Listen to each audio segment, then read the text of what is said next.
તો નમસ્કાર ખેડૂત મિત્રો, અમારી ચેનલમાં તમારું સ્વાગત છે મિત્રો. તો ખાસ કરીને તમામ ખેડૂત મિત્રોને ખ્યાલ હશે કે અત્યારે આ ખેડૂત પોર્ટલ ઉપર 27 માર્ચના રોજ જે ઓનલાઈન અરજીઓ છે તે સબસિડીની મળવાપાત્ર છે તેની ઓનલાઈન સહાયની અરજીઓ લેવામાં આવી રહી છે. તો તમામ ખેડૂત મિત્રોએ છે તે ફોર્મ ભરવાનું શરૂ કરી દીધું છે, પરંતુ ઘણા ખેડૂત મિત્રોને એવું હોય છે કે આ ઓનલાઈન સબસિડી મળવાની છે તે કેટલી મળશે ને ક્યારે મળશે એની માહિતી નથી, પરંતુ જે અમુક ખેડૂત મિત્રો હોય તે ઉતાવળ કરીને જલ્દી ફોર્મ ભરી દેતા હોય અને ફોર્મ ભરવામાં પણ છે તે કઈ જગ્યાએ મોટા પૈસા ખર્ચી દેતા હોય. તો ચાલો આજે આપણે એ વિશે વાત કરીએ કે કેટલા ખેડૂત મિત્રોને સબસિડી મળશે અને કેટલા ખેડૂતોને નહીં મળે. તમે જો પણ ફોર્મ ભરવા જતા હોય તો ફોર્મ ભરતા પહેલાં આ વિડીયો જોઈ લેજો, કારણ કે જો તમે ઉતાવળ કરી જશો તો તમને પણ સબસિડી નહીં મળે મિત્રો.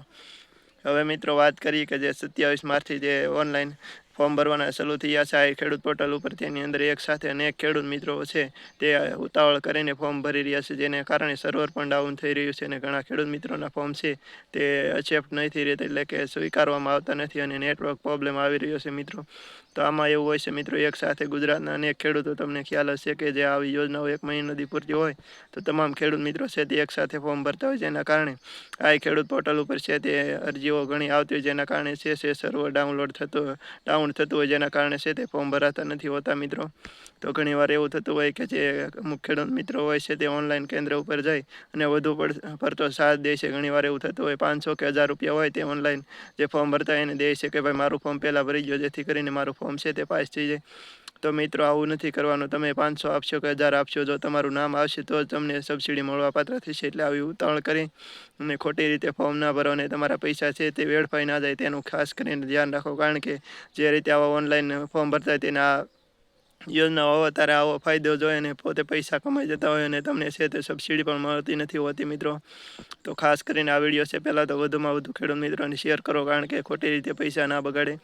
હવે મિત્રો 1 મહિનો આ યોજના ચાલુ રહેવાની છે, તો તમે વારા જેમ આવતા હોય સર્વર જેમ હાલે એમ તમે જે ચાર્જ માન્ય હોય એટલો દેજો અને ખાસ કરીને વધુ પડતા કોઈ ચાર્જ ન દેતો. હવે મિત્રો વાત કરી કે આ સબસિડી છે, તમે ફોર્મ તો ભરી દીધું પણ તમને મળશે કે નહીં મળશે એ કોઈ કંઈ ઓનલાઈન કેન્દ્રવાળા પણ કહેતા નથી, કારણ કે તેને માહિતી હોતી નથી. ખાસ કરીને જે સબસિડી મળવાપાત્ર હોય છે તેમાં એક ડ્રો ટાઈપનું હોય છે. જો તમે બધાએ, તમને ખબર હશે કે ગુજરાતની અંદર લાખો ખેડૂતો છે, તે લાખો ખેડૂતો છે તે સબસિડીના ફોર્મ ભરતા હોય છે. આ ખેડૂત પોર્ટલ ઉપર સહાયના ફોર્મ ભરતા હોય તો એક સાથે છે તે લાખો ખેડૂતોને સહાય આપવામાં નથી આવતી મિત્રો, પરંતુ જ્યારે એક આપણે ડ્રો જેવી સિસ્ટમ હોય જેની અંદર જેનું નામ નીકળશે તેને જ માત્ર સબસિડી મળવાપાત્ર હોય એવું માહિતી મળી રહી છે મિત્રો. તો ખાસ કરીને તમે ખોટા પૈસા દઈ અને તમારા પૈસા છે તે બગાડો નહીં, કારણ કે ઘણીવાર ખેડૂત મિત્રો વધુ સાર દેતા હોય અને સબસિડી પાસ ન થાય તો તમે જે 500 કે 1000 રૂપિયા દીધા છે તમારા જશે મિત્રો.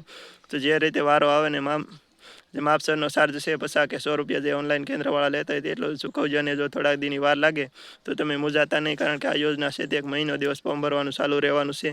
તો ખાસ કરીને ખોટા ઉતાવળ કરીને ફોર્મ ના ભરી દેતા, કારણ કે આ ડ્રો જેવી યોજના છે એની અંદર જો તમારું કૂપનમાં નામ આવશે તો તમને સબસિડી મળશે, નકર તો સબસિડી મળવાની જ નથી. તો ખોટા તમારે ઉતાવળ કરી અને ખોટા પૈસા શું કામ ખર્ચવા.